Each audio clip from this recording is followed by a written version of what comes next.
शासन तंत्र के ऊपर धर्मदंड होता है, हम ये आदेश देते हैं और साथ ही साथ एक समय सीमा भी निर्धारित होगी। अभी बहुत जल्दी जनवरी में अधिवेशन होना है इसके लिए यही रायपुर में, तो उस अधिवेशन में एक समय सीमा तय की जाएगी। उस समय सीमा के अंतर्गत प्रदेश सरकार को ये तय करना होगा कि ऐसे जो गतिविधियां उनको तत्काल बंद किया जाए, इन पर जांच की जाए और इनकी जो भी एजेंसियां हैं उन सभी को खत्म किया जाए पूरी तरह से। ये जो शांत छत्तीसगढ़ है, यहाँ ये छत्तीसगढ़ में कभी सांप्रदायिक दंगे नहीं होते थे, लेकिन कुछ दिनों से जो सांप्रदायिक दंगे हो रहे हैं इनके पीछे यही सब चीजें कारण है।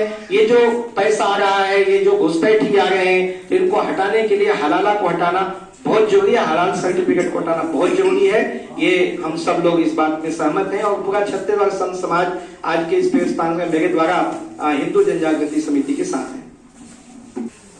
मैं नीलकंठ त्रिपाठी, श्री नीलकंठ सेवा संस्था से संस्थापक।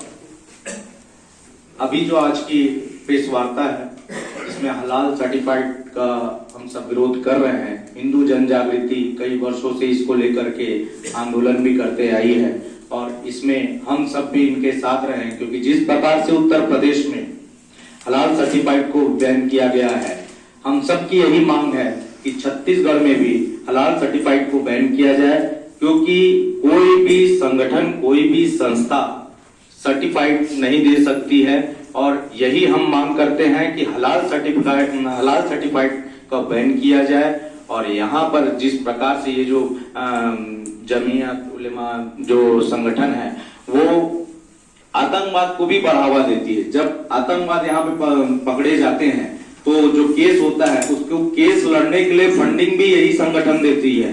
तो हम सब चाहते हैं कि हलाल सर्टिफाइड को पूर्णतः यहाँ पर बैन किया जाए और हमारी मांग को शासन तक आप मीडिया के माध्यम से, पत्रकार के माध्यम से वहां तक पहुंचाया जाए। जय श्री महाकाल। कि मैं प्रोफेशन से चार्टर्ड अकाउंटेंट भी हूँ, ये चीज तो बड़ी अच्छे से समझ में आती है कि हलाल सर्टिफिकेट का कॉन्सेप्ट है क्यों। जिसके पास पैसा होता है वो पूरा रूल करता है, अपने हिसाब से चलाना चाहता है। ये जो पैसा इकट्ठा करने का काम एक प्राइवेट एनजीओ से हो रहा है, सबसे गलत बात तो यही है संवैधानिक तौर पे, जिसको निर्मला सीतारमण जी ने संसद में स्पष्ट कर दिया।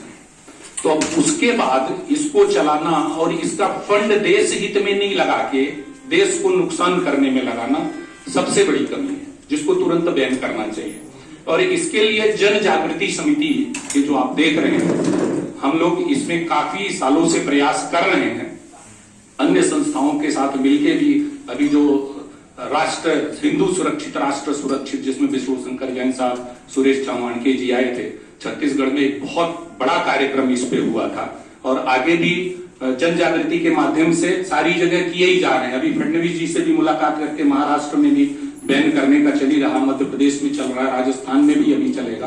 तो मेरा एक ही रिक्वेस्ट है यहाँ, क्योंकि अब तक तो ये उम्मीद नहीं थी कि ऐसी चीजें यहाँ रोकी जा सकती हैं, पर अब जिस हिसाब से यहाँ की जनता ने भाजपा सरकार को लाया है, भाजपा को बहुमत दिया है, तो एक ये उम्मीद है कि जो गलत काम हो रहे थे उनको रोका जाए।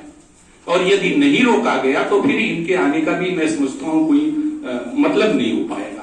तो अब सिर्फ एक ही रिक्वेस्ट है कि हलाल सर्टिफिकेट को यहाँ भी बैन किया जाए।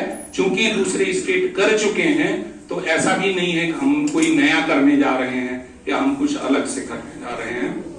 तो बाकी मैं समझता हूं कि आप लोग जो प्रश्न पूछेंगे उस पर रिप्लाई दिया जाए तो ज्यादा उचित होगा।